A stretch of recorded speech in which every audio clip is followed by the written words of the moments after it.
जय हिंद साथियों। स्वागत है आपका एक बार फिर से एक नई क्लास में। आज हम शुरू करने जा रहे हैं कक्षा 12 का भूगोल अध्याय 3 मानव विकास। लेकिन शुरू करने से पहले एक छोटा सा सवाल है कि क्या सिर्फ ज्यादा पैसा कमाना ही विकास है, या फिर विकास का असली मतलब है बेहतर जीवन, अच्छी सेहत, गुणवत्तापूर्ण शिक्षा और सम्मान के साथ जीने की आजादी। इन्हीं सवालों के जवाब हमें इस अध्याय में मिलेंगे। हम समझेंगे कि मानव विकास का वास्तविक अर्थ क्या है, इसके प्रमुख सूचकांक, और क्यों आज केवल आर्थिक विकास पर्याप्त नहीं माना जाता, उनके बारे में विस्तार से जानेंगे। तो चलिए बिना समय गवाए शुरू करते हैं। मानव विकास। मानव विकास में हम दो फैक्टर को पढ़ेंगे पूरे चैप्टर के दौरान, विकास और वृद्धि। क्या होता है विकास और क्या होती है वृद्धि, इन दोनों को अच्छे से समझेंगे। देखिए, वृद्धि व विकास दोनों समय के संदर्भ में परिवर्तन को इंगित करते हैं, मतलब समय के साथ ये दोनों निरंतर बदलते रहते हैं। अब देखते हैं कि विकास कैसे बदलता है और वृद्धि कैसे परिवर्तित होती है। वृद्धि हमेशा मात्रात्मक होती है और मूल्य निरपेक्ष होती है। मूल्य निरपेक्ष का मतलब है कि चाहे ये पॉजिटिव रहे चाहे नेगेटिव रहे, ये हमेशा बढ़ती है।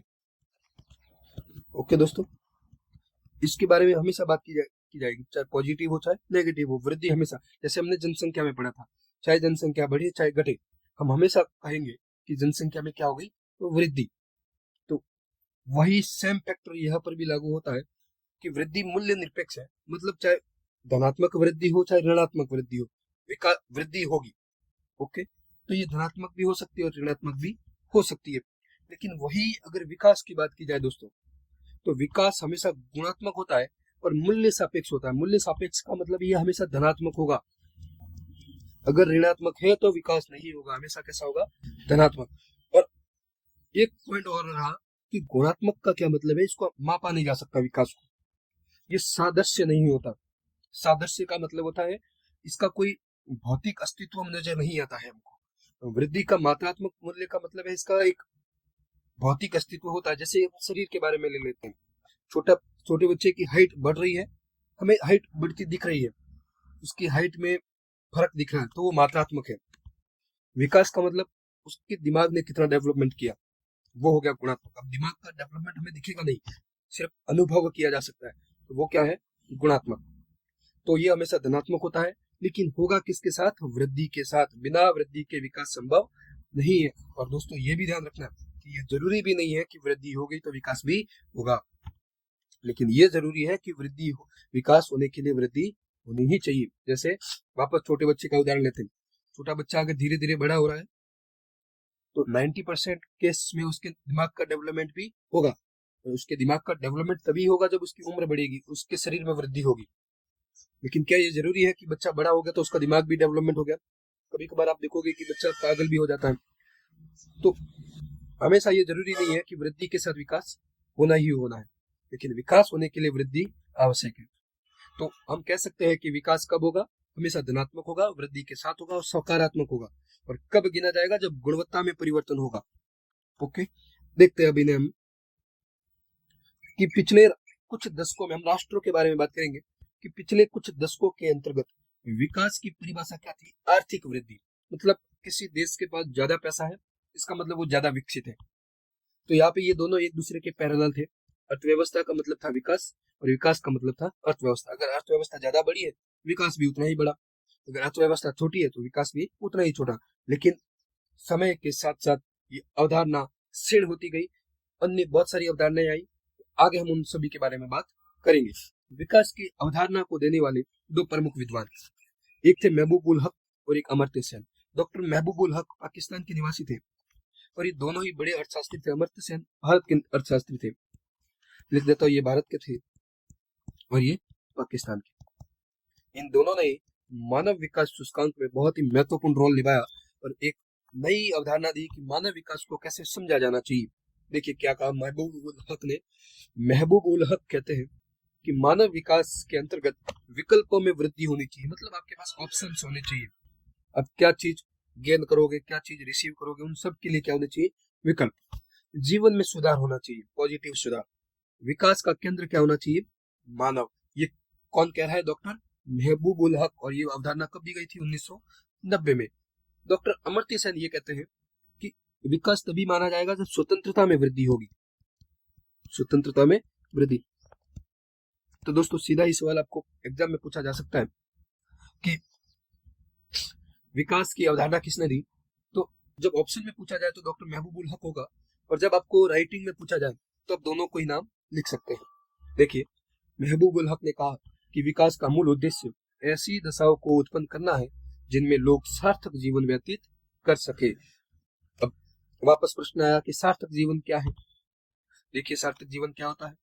सार्थक जीवन का मतलब है एक तो लंबा जीवन, और लंबे के साथ स्वस्थ जीवन। ऐसा नहीं कि खाट में पड़े पड़े जीवन जी रहे हैं, स्वस्थ जीवन होना चाहिए।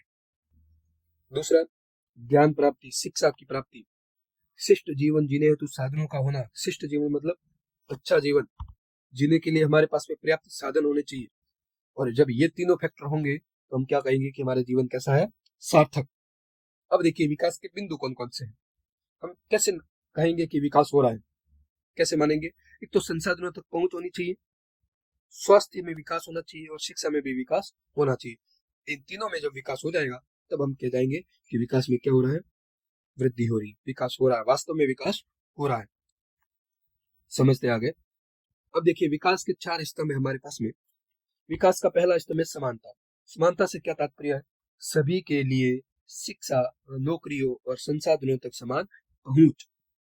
अब ये भारत जैसे विविधतापूर्ण देशों में और भी महत्वपूर्ण हो जाता है कि भारत में बहुत अधिक विविधता व्याप्त है, जाति के नाम पे, धर्म के नाम पे, भाषा के नाम पे। ठीक है, तो यहाँ पे सरकार बहुत सारी ऐसी योजनाएं लाती रहती है समय समय पर, ताकि पिछड़े हुए लोग आगे आ सके।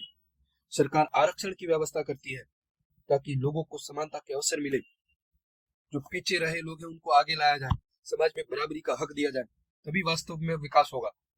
दूसरा है सततता। सततता का मतलब है निरंतरता होनी चाहिए। ऐसा नहीं कि संसाधन एक ही पीढ़ी के द्वारा समाप्त कर लिए जाए। ये संसाधन आने वाली भावी पीढ़ी के लिए भी विकास के अवसर प्रदान किए जाने चाहिए, अन्यथा हमारा तो विकास हो जाएगा लेकिन भावी पीढ़ी का विकास नहीं होगा। भावी पीढ़ियों के लिए पर्यावरण और संसाधनों का संरक्षण। एक बार सोचिए कि अगर हमारी पूर्व की पीढ़ी ने अगर संसाधनों की खपत बहुत ज्यादा कर ली होती तो क्या हम इस विकास को कर पाते, नहीं कर पाते। लेकिन आज हम अंधाधुंध विकास कर रहे हैं जिसके अंतर्गत हम पर्यावरण का दोहन कर रहे हैं, और ये साफ बात नजर आ रही है कि आने वाला भविष्य हमारा बहुत ही विकट है, तो हमें अभी सुधरने की जरूरत पड़ रही है। देखिए, तीसरा फैक्टर है उत्पादकता। कौशल होना चाहिए, ज्ञान और निष्पक्ष कार्यों के माध्यम से आर्थिक विकास को बढ़ावा देना।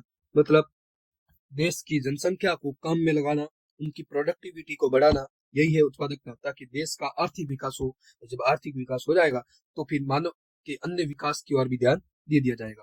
हमने पहले ही कहा था कि विकास होने के लिए जरूरी क्या है, वृद्धि। ठीक है, अब देखते हैं सशक्तिकरण। सशक्तिकरण का क्या मतलब है, व्यक्तियों को निर्णय लेने में और भाग लेने और अपने जीवन को नियंत्रित करने में सक्षम बनाना। देश के लोगों को समानता के अवसर तो मिल रहे हैं लेकिन वो सशक्त नहीं है, अपनी मर्जी का कुछ नहीं कर रहे, स्वतंत्र नहीं है। तो जब तक वो स्वतंत्र नहीं होगा, क्या मानव विकास वास्तव में सही अर्थों में होगा, नहीं होगा। तो भारत जैसे देशों में लोकतंत्र की व्यवस्था की गई, तो ये सशक्तिकरण की ओर एक महत्वपूर्ण कदम है। आगे देखते हैं मानव विकास के उपागम। क्या है मानव विकास के उपागम, मतलब उपागम का सीधा सा मतलब है कि हम किन किन नजरियों से मानव विकास को देखेंगे, हम किन किन नजरियों से ये जानेंगे कि मानव विकास हो रहा है या नहीं हो रहा है। तो सबसे पहला है हमारा आय उपागम, आर्थिक विकास। हमने पहले ही देखा था कि अगर आर्थिक विकास ऊंचा है तो मानव विकास भी ऊंचा होगा, आर्थिक विकास नीचा है तो मानव विकास भी नीचा होगा। ये पहले की अवधारणा थी, अब अवधारणाएं बदल गई है, लेकिन फिर भी एक उपागम तो था ही। देखिए, इसमें मानव विकास को आय के साथ जोड़कर देखा जाता है।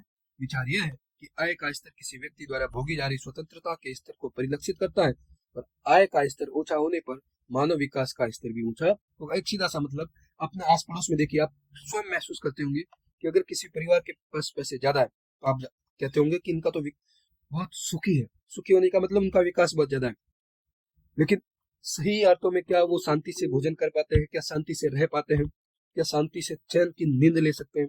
अगर ये सब कुछ है, सही अर्थों में विकास है, अन्यथा सिर्फ वृद्धि हुई है, विकास नहीं हुआ। अब देखते हैं कल्याण उपागम।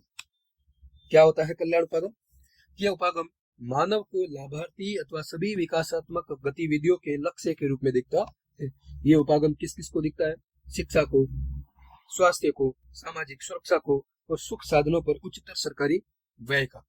लोग विकास में प्रतिभागी नहीं है, किंतु वे केवल निष्पक्ष प्राप्त करता है।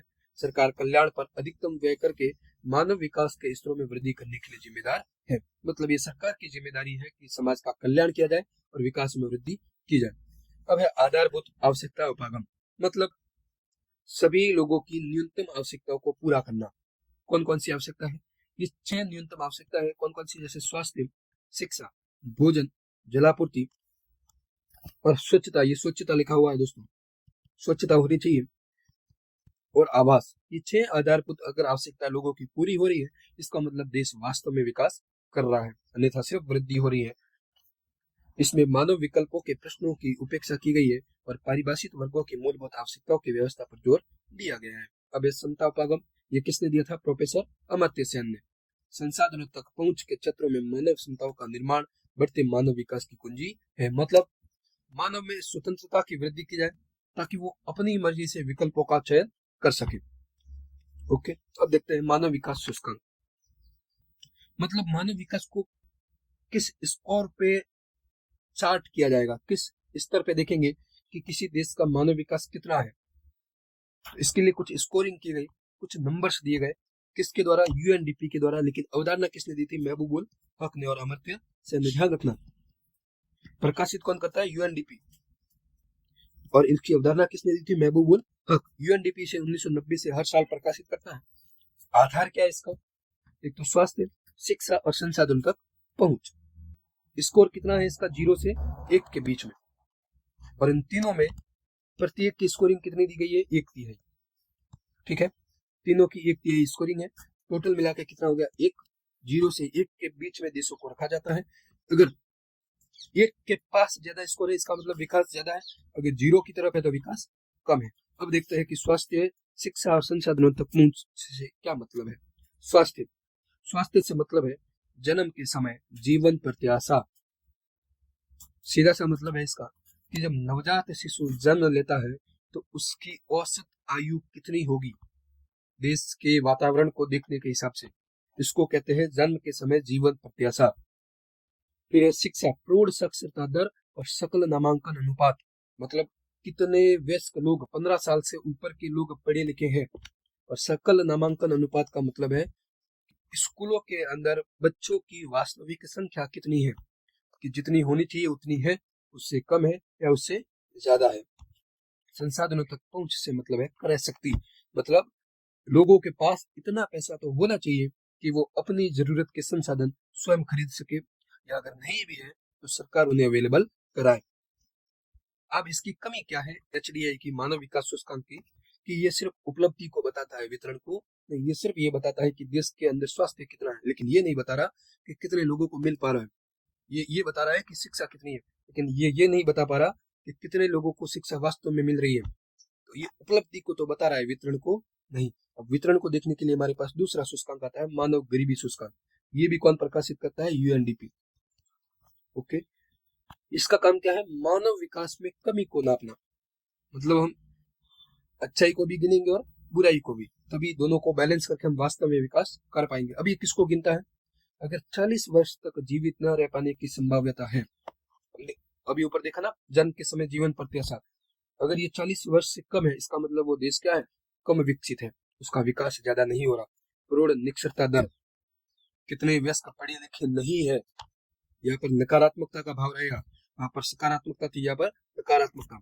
स्वच्छ जल न प्राप्त करने वाले लोग, कुपोषित बच्चों की संख्या, ये सभी मानव गरीबी सूचकांक के अंतर्गत देखे जाते हैं।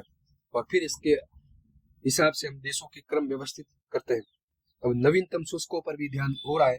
कौन कौन से? तो भ्रष्टाचार का स्तर और राजनीतिक स्वतंत्रता। अब अवधारणा हमने पढ़ा था कि मानव भूगोल समय के साथ जरूरतों के अनुसार बदलता रहता है। मानव विकास का पहला उपागम कौन सा था? आर्थिक विकास। फिर कौन सा हो गया? वास्तव में विकास होना, कल्याण में विकास होना। अब नवीनतम सूचक कौन से?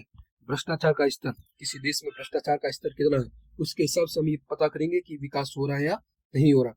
राजनीतिक स्वतंत्रता कितनी है, लोग अपनी मर्जी से वोट दे पा रहे हैं या नहीं दे पा रहे, अपनी मर्जी की पार्टी को, अपनी मर्जी के उम्मीदवार को चुन पा रहे हैं या नहीं चुन पा रहे। यह है राजनीतिक स्वतंत्रता।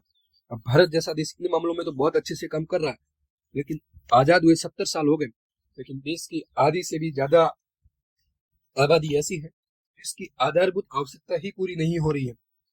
अब देश की आबादी कितनी है? 1.40 करोड़, सॉरी 140 करोड़, मतलब 1 अरब और 40 करोड़। अब इतनी बड़ी आबादी में आधी से ज्यादा आबादी की आधारभूत आवश्यकताएं पूरी नहीं हो पा रही, जबकि आजाद हुए हमें लगभग 70-75 साल हो गए हैं। पैसा खूब है भारत के पास में, आर्थिक वृद्धि भी हो रही है। हम देखेंगे कि जब मानव विकास सूचकांक में भारत देश को रखा जाता है तो ये 131वें स्थान पे आता है। मानव विकास सूचकांक में HDI में कितने नंबर पे आता है? 131, मतलब ये 130 देशों से पीछे है।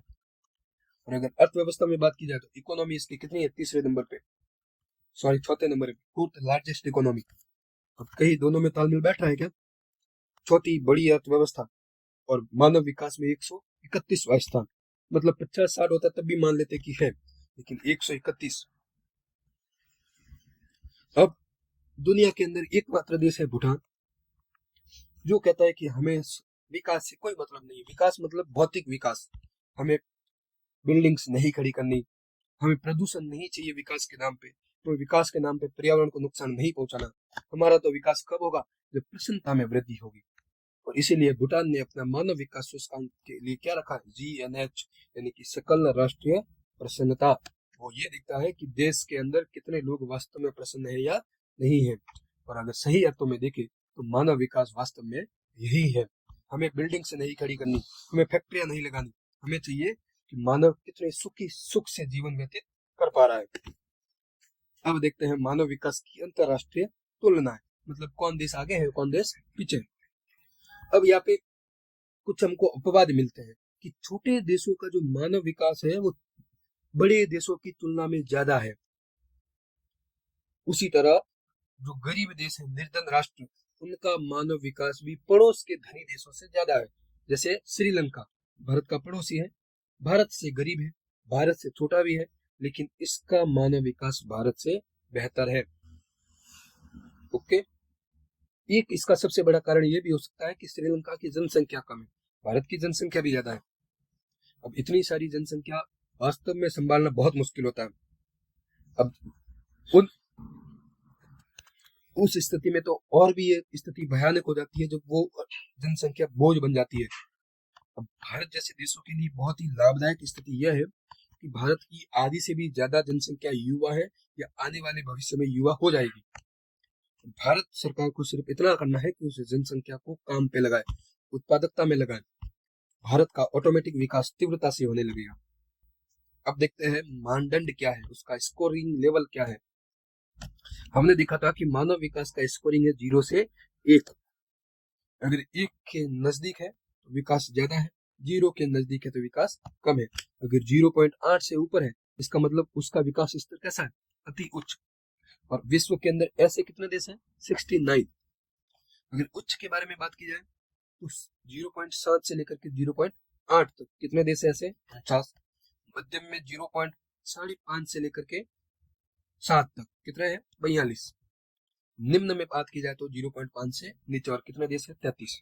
इनकी विशेषता क्या है उनके बारे में जानेंगे, लेकिन आपको देशों की संख्या पूछ सकता है, या आपको स्कोरिंग पूछ सकता है कि अति उच्च देशों की स्कोरिंग क्या है, उच्च देशों का स्कोरिंग लेवल क्या है। देखिए, उच्च मानव विकास सूचकांक वाले देश है, उच्चतर में 69 और उच्च में 49। आगे हम बातचीत कर चुके हैं। विशेषता क्या है इनकी कि इन्होंने शिक्षा और स्वास्थ्य पर व्यय किया। इन्होंने बहुत सारा धन कहां पर डाला? शिक्षा में, स्वास्थ्य पर।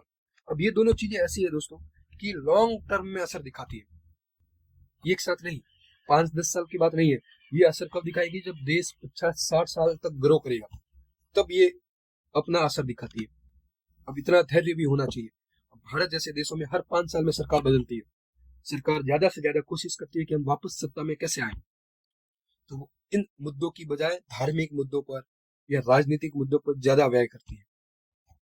सामाजिक क्षेत्रों में निवेश ज्यादा किया इन देशों ने, लोगों का कल्याण ज्यादा से ज्यादा किया।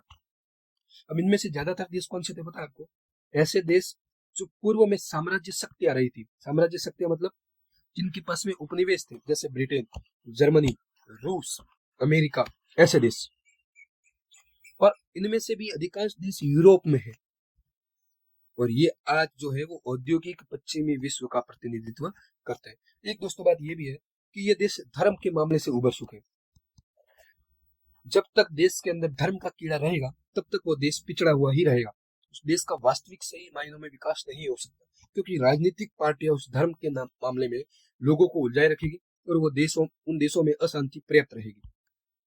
अब यूरोप जैसे देशों में अच्छी बात यह रही कि मध्य काल के अंदर ही धर्म को उखाड़ के फेंक दिया गया। जो धर्म के अंदर रूढ़िवादियां थी वहां पे पुनर्जागरण हुआ, धर्म सुधार हुआ, लोगों ने धर्म की बजाय विज्ञान पे ज्यादा ध्यान दिया। और भारत में आज भी है, सरकार मंदिर मस्जिद पे ध्यान केंद्रित करती है, जनता भी मूर्ख है कि उनके पीछे चल पड़ती है। जबकि हमारा सही वास्तविक उद्देश्य क्या होना चाहिए? शिक्षा और स्वास्थ्य, हमारा भौतिक विकास होना चाहिए। लेकिन हम किस पे व्यय कर रहे हैं? धर्म पे। तो ये सोचने वाली बात है। खैर आगे देखते हैं। सर्वाधिक मानव विकास सूचकांक वाले देश कौन कौन से हैं?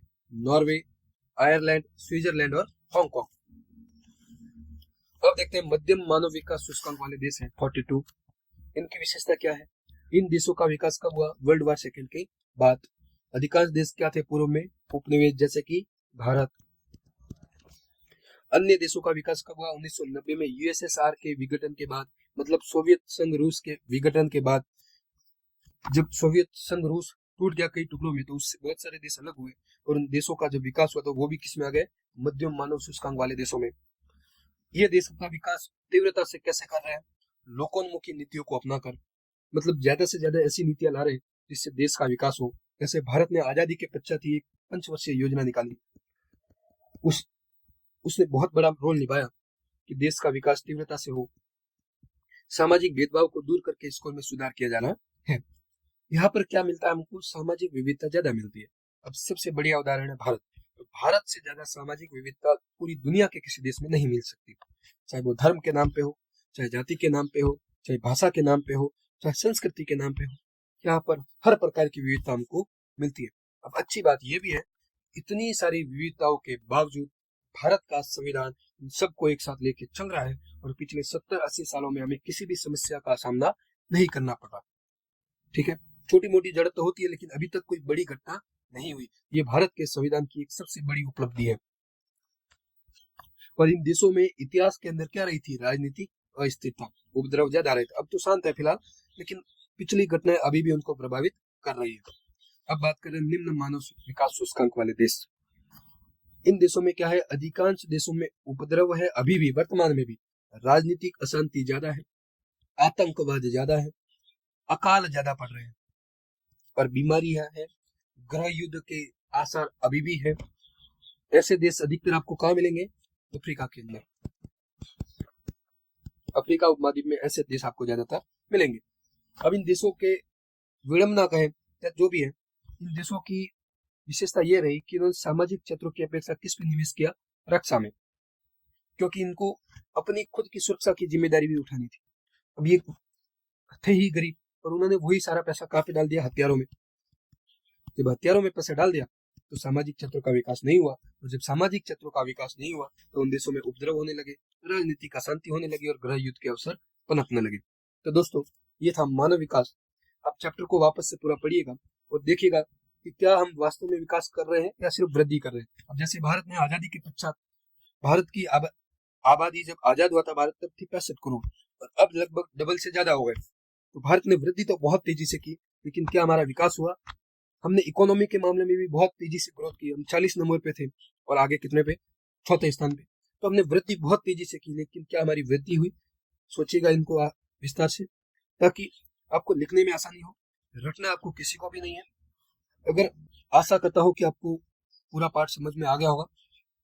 अगर कुछ भी टॉपिक समझ में नहीं आया तो आप कमेंट कर सकते हैं। मिलते हैं फिर एक अगली नई क्लास में। तब तक के लिए जय हिंद, जय भारत।